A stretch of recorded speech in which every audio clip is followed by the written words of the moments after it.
Students, chapter 2 वास्तविक संख्याएं। इसमें आज अंकगणित के मूलभूत प्रमेय का अध्ययन करेंगे।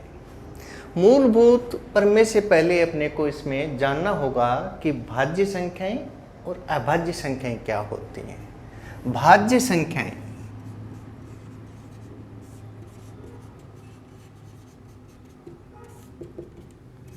वे संख्याएं जिनमें स्वयं और वन के अतिरिक्त किसी अन्य संख्या से भी भाग दिया जाता है और वो विभाजित हो जाती है। स्वयं और वन के अतिरिक्त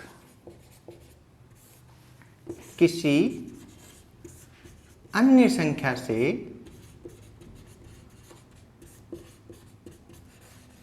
विभाजित हों।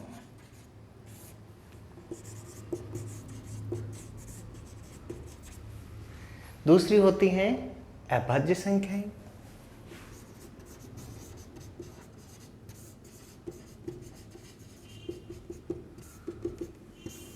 वे संख्याएं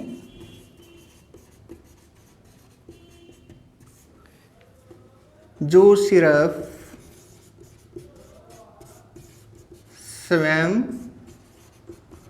और वन के अतिरिक्त किसी अन्य संख्या से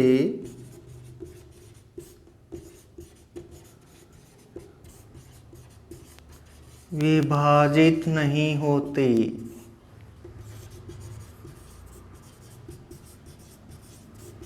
इस प्रकार अपने जाना कि भाज्य संख्याएं और अभाज्य संख्याएं। इसे एग्जाम्पल के रूप में जैसे भाज्य संख्याएं, भाज्य संख्या का मैं उदाहरण लिख दूं, जैसे 6 2 से भी भाज्य है और 3 से भी भाज्य है और 6 से भी भाज्य है और 1 से भी भाज्य है। स्वयं यानी 6 से भाज्य है, 1 यानी 1 से भाज्य है, इसके अतिरिक्त 2 और 3 से भी भाज्य है। तो इस प्रकार 6 है वो भाज्य संख्या है। इसी प्रकार लिख दें 8, इसी प्रकार लिख दें 10, 12, 14, यानी स्वयं और वन के अतिरिक्त किसी अन्य संख्या से भाज्य होती हैं, वो संख्याएं भाज्य संख्याएं होती हैं। इस प्रकार अभाज्य संख्याएं वे संख्याएं जो सिर्फ स्वयं और वन के अतिरिक्त किसी अन्य संख्या से विभाजित नहीं होती। जैसे उदाहरण लिखें इसका, जैसे 3 1 से विभाजित है और स्वयं 3 से विभाजित है, इसके अलावा और कोई संख्या नहीं है जो 3 को विभाजित कर दे, तो 3 अभाज्य संख्या है।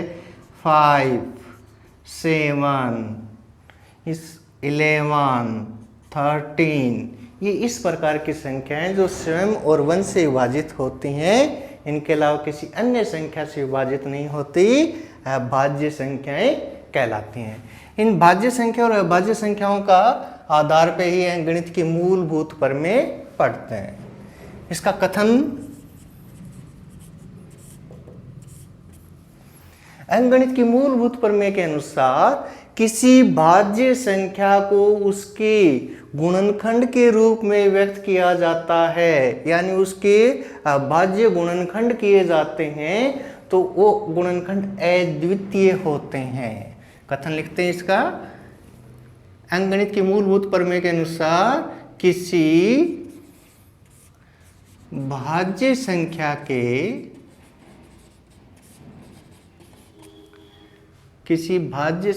के अभाज्य गुणनखंड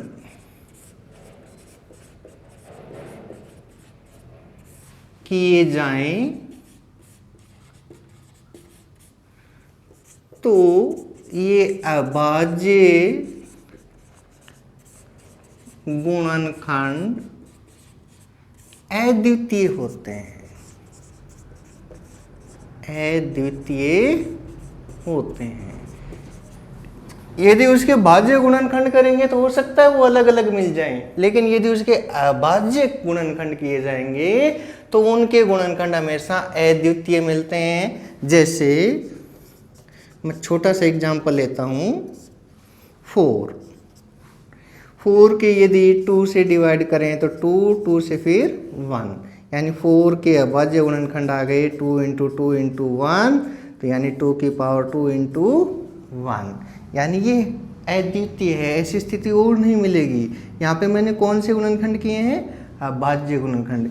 यदि इसी को इस प्रकार से कर लेते कि 4 से डिवाइड कर दिए तो 4 के गुणनखंड हो गए 4 इंटू 1, तो इस स्थिति में ये भी इसका गुणनखंड है, ये भी गुणनखंड है, लेकिन यहाँ पर मैंने अभाज्य गुणनखंड नहीं किया, ये भाज्य है, इसलिए ये इस प्रमेय के अनुसार नहीं है। इस प्रमेय के अनुसार ऐसे अभाज्य गुणनखंड करने हैं, ऐसे भाज्य के रूप में नहीं आना चाहिए यहाँ पर। इस प्रकार इस मूलभूत प्रमेय को समझना है। जैसे दूसरा एग्जाम्पल लें,